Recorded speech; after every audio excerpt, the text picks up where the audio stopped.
बिस्मिल्लाहिर्रहमानिर्रहीम।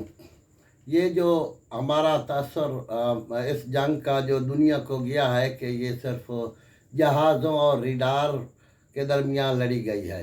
इसमें कोई शक नहीं कि जहाज़ों और रिडार में भी लड़ी गई है, लेकिन इसके साथ साथ दुनिया को मालूम है कि उस वक्त हिंदुस्तान की तमाम वेबसाइट बंद कर दी गई थी, हमने बंद कर दी।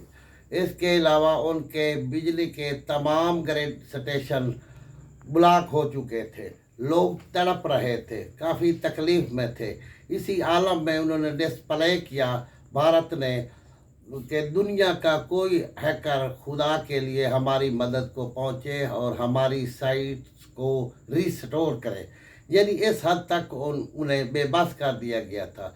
जो राफेल एक जहाज़ उन्होंने अपना श्रीनगर, जो आखिरी उनकी बेस बनती है, वहाँ लैंड किया एमरजेंसी के आलम में आकर कि उनकी कालें बंद नहीं हो रही थी। तो बात यह है कि इस तरह हमने पूरी दुनिया को हैरान कर दिया और इंशाअल्लाह ताला आगे भी ये काम ऐसा ही चलता रहेगा। हमारे माहिरीन इस पे काम काफ़ी करते रहेंगे, लेकिन जो बातें या जो काम हमारे ज़ाहिर हो चुके हैं, लाजमी है कि इस पे तो अब हिंदुस्तान भी तवज्जो देगा। इससे पहले वो ज़्यादातर जो हमें दहशतगर्द साबित कर रहा था, वो दहशतगर्दी की तरफ ज़्यादा तवज्जो दे रहा था और उसके सारी फंडिंग ज़्यादातर राह पे लगती थी और हमारे लोगों को इधर अपना बलूचिस्तान में सरहद में बरगला कर उन्हें पैसे देकर हमारे खिलाफ करता था। और अल्लाह ने उसका भांडा ऐसा फोड़ा कि उसकी वो तमाम जो हरकतें थी, तमाम काविशें, वो एक मिनट में दम तोड़ गई और हम एक बावकार कौम के तौर पर पूरी दुनिया में उभरे। और जंग का भी जो तरीक़ाकार अपनाया गया वो इखलाकी लिहाज से भी हमारी फतह है कि हमने कोई सिविलियन नहीं मारा है।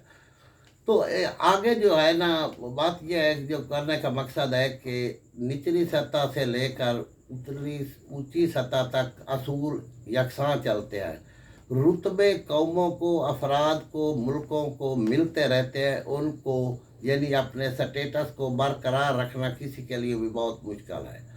अब जो हमारे बातें मामूली मामूली चाल पड़ी है ना कि फ़लाँ को क्रेडिट जाता है, फ़लाँ शख्सियत को, फ़लाँ शोबे को जाता है, इससे बाज़ औक़ात कोई नेक नीति से भी बात करता है तो आगे जो बात पकड़ने वाले हैं वो इसे तकरीबी अंदाज में एक दूसरे के ख़िलाफ़ इख्तलाफात पैदा करने का मूजब बना लेते हैं इन बातों को। तो हमारे लिए यही काफ़ी है कि हम एक कौम की हैसियत से, कौम कौन है जो पाकिस्तान में कोई कौमियत रहती है, खा उनका अकीदा, इलाका कोई भी है, वो सब पाकिस्तानी है और पाकिस्तानियों की हैसियत से हम अपनी पाकिस्तानी फ़ौज के पीछे मुकम्मल तौर पर खड़े हो गए। ये भी दुनिया का इत्तेफाक है इस बात पर। यानी जंग हमारी फ़ौज और हमारी कौम ने जीती है।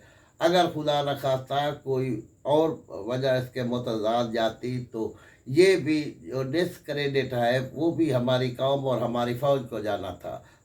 तो अब भी हमें आगे चलकर सिर्फ इसी क्रेडिट पर रहना चाहिए कि पाकिस्तानी कौम और पाकिस्तानी फ़ौज ने जंग जीती है, बजाय कि फ़लाँ शख्सियत का कम रोल है, फ़लाँ का ज़्यादा है। ये तो शोबों में होता रहता है, हर काम हर शोबा नहीं कर सकता। जहाँ तक ताल्लुक़ है फ़ौज का, तो वो सिपहसालार आला है, उसकी अपना आसिम मुनीर साहब हाफिज़ जो हैं उसको क्रेडिट जाता ही जाता है। इसी यही क्रेडिट उसके लिए काफ़ी है कि वो सिपहसालार है। उसकी रज़ामंदी के बग़ैर तो कोई काम एक्टिव नहीं होता ना। जहाँ तक फ़ौज का ताल्लुक़ है, खा कोई इदारा भी है, उसकी रज़ामंदी से सारे काम हुए हैं और हर इदारे में, पूरे इदारे में हर शोबे के लोगों ने बहुत बड़े कारनामे अंजाम दिए हैं और हमें सबका शुक्रिया भी अदा करना चाहिए और सब पे फ़ख्र भी करना चाहिए और कौमी इत्तेहाद को पारा पारा होने से बचाने की तरफ हमारे हर जिम्मेदार की पूरी कोशिश होनी चाहिए।